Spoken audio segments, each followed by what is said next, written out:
Le Tour Auto était rassemblé ce lundi 23 avril sous la verrière du Grand Palais pour les dernières vérifications avant le départ. Près de 10 000 passionnés se sont donné rendez-vous pour venir admirer les 230 anciennes qui traversent la France. Parmi les Ferrari, Porsche, Alpine et autres Ford GT40 se cache une 2 chevaux de 1952. Pour célébrer les 70 ans de la mythique Citroën, elle suit comme les autres le parcours de 2000 km de Paris à Nice. Notre journaliste Robert Puyal est à bord de la Dush qu'il partage avec François Alain, présentateur de l'émission Vintage Mécanique. Si elle détonne au milieu des bêtes de course, la 2 chevaux a sa place sur les routes du Tour Auto. En effet, une Dush avait pris part à l'épreuve en 1951.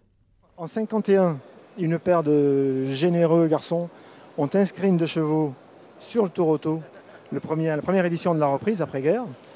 Du coup, on a le droit de s'inscrire avec, c'est une condition pour courir le Tour Auto aujourd'hui, il faut qu'une voiture du même modèle ait déjà disputé à l'époque. Bien sûr, la 2 chevaux est la moins puissante et probablement la plus lente du Tour, mais elle n'est pas la seule voiture populaire engagée.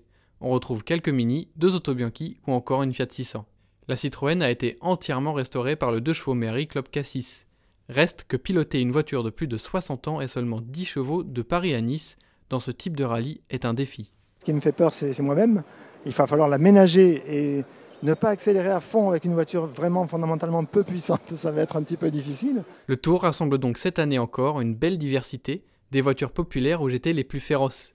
Si tous les concurrents ne sont pas inscrits dans la même catégorie, tous devront suivre le même parcours fait de petites routes, de spéciales et de quelques circuits. Le Tour Auto a ceci de très très sympathique et spécial que quel que soit l'endroit de France où on passe, chaque année c'est différent, on ne fait que de la départementale ou quasiment.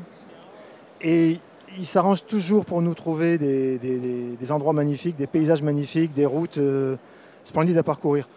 Tout ce beau monde a quitté Paris ce mardi 24 à l'aube, direction Besançon, en passant par le circuit de Dijon-Prenois. Les 230 équipages traverseront les Alpes les 24 et 25 avril pour rejoindre Nice le samedi 28. Suivez les aventures de Robert et de François sur le Tour Auto 2018 sur autoplus.fr.